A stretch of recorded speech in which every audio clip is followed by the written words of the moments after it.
Assalamualaikum warahmatullahi wabarakatuh. Saya Revi Abila Putri dengan NPM 2251010134. Baik, di sini saya akan mempresentasikan hasil review jurnal saya yang pertama yang berjudul tentang pengaruh investasi dan tenaga kerja terhadap pertumbuhan ekonomi serta hubungannya terhadap tingkat kemiskinan di Indonesia. Di sini saya mengambil jurnal dari Jurnal Ilmu Ekonomi Pasca Sarjana Universitas Syah Kuala dengan volume 1 nomor 2 dan diterbitkan pada bulan Mei 2013 dan ditulis oleh Khairul Nizar, Abu Bakar Hamzah, dan Sofyan Syahnur. Di dalam penelitian ini bertujuan untuk menganalisis pengaruh pertumbuhan ekonomi terhadap kemiskinan secara langsung, selanjutnya menganalisis pengaruh investasi dan tenaga kerja terhadap pertumbuhan ekonomi, serta bagaimana pengaruh estimasi pertumbuhan ekonomi hasil analisis variabel investasi dan tenaga kerja terhadap tingkat kemiskinan di Indonesia. Metode penelitian dari jurnal tersebut menggunakan data sekunder berupa data time series tahun 1980 sampai 2010, yaitu investasi asing langsung (FDI), investasi pemerintah, tenaga kerja (PDB), dan kemiskinan. Metode analisis yang digunakan adalah Ordinary Least Square atau OLS. Dan hasil penelitian menunjukkan bahwa pengaruh pertumbuhan ekonomi PDB terhadap tingkat kemiskinan secara langsung sangat kecil, namun hubungannya negatif dan signifikan. FDI investasi pemerintah dan tenaga kerja berpengaruh positif dan signifikan terhadap pertumbuhan ekonomi. Selanjutnya, pengaruh estimasi pertumbuhan ekonomi terhadap tingkat kemiskinan juga tidak begitu besar, namun hubungannya negatif dan signifikan. Untuk itu, pemerintah hendaknya tidak hanya mengejar angka pertumbuhan ekonomi yang tinggi saja, akan tetapi lebih daripada itu, pertumbuhan ekonomi harus berkualitas dan berkeadilan, yaitu pertumbuhan yang dapat dirasakan oleh seluruh lapisan masyarakat. Di dalam jurnal tersebut, saya mengambil kesimpulan. Ada 3 poin, yaitu yang pertama, hasil penelitian ini menunjukkan bahwa pengaruh pertumbuhan ekonomi PDB terhadap tingkat kemiskinan secara langsung sangat kecil, namun hubungannya negatif dan signifikan. Lalu yang kedua, FDI, investasi pemerintah dan tenaga kerja berpengaruh positif dan signifikan terhadap pertumbuhan ekonomi. Dan yang terakhir, pengaruh estimasi pertumbuhan ekonomi hasil analisis variabel FDI, investasi pemerintah dan tenaga kerja terhadap tingkat kemiskinan Indonesia tidak begitu besar, namun hubungannya negatif dan signifikan. Baik teman-teman semua, di sini saya langsung melanjutkan presentasi saya ke judul jurnal kedua, yaitu tentang strategi pemasaran produk pembiayaan kreasi di PT Pegadaian Cabang Manado Selatan.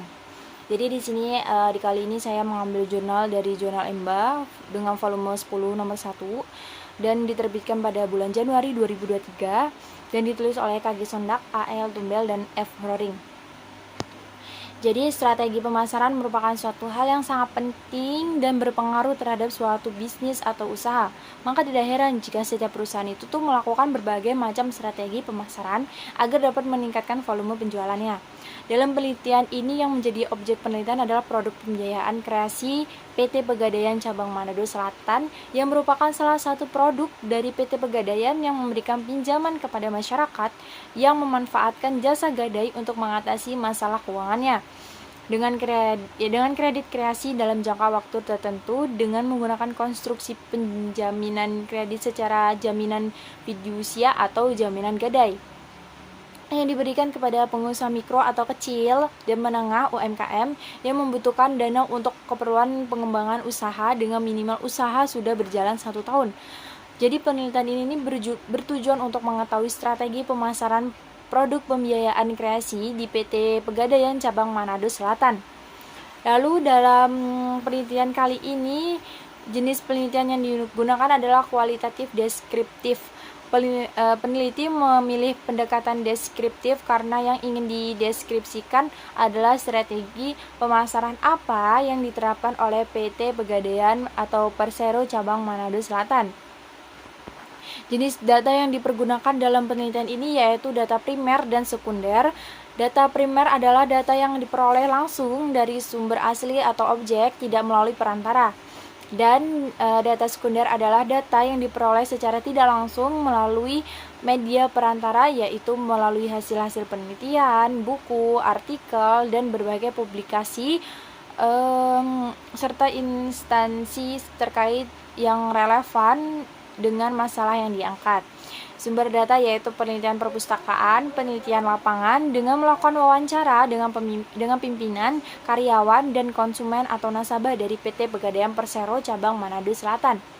Teknik pengumpulan data yang akan digunakan adalah teknik wawancara dengan melakukan tanya jawab dengan narasumber sesuai dengan daftar pertanyaan yang disediakan sesuai dengan judul penelitian.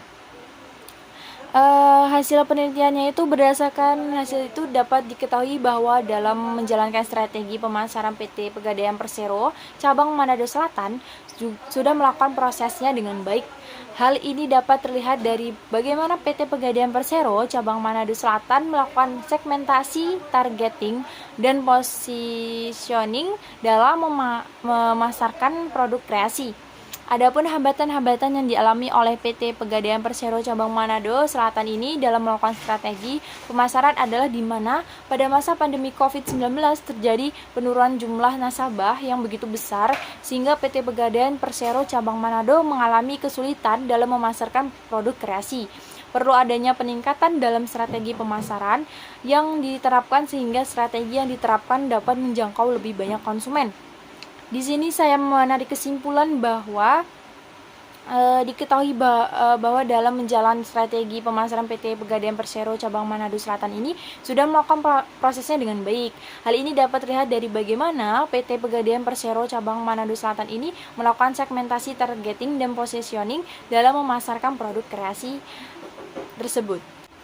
Baik teman-teman semua, itu tadi presentasi saya dari 2 jurnal yang sudah saya review.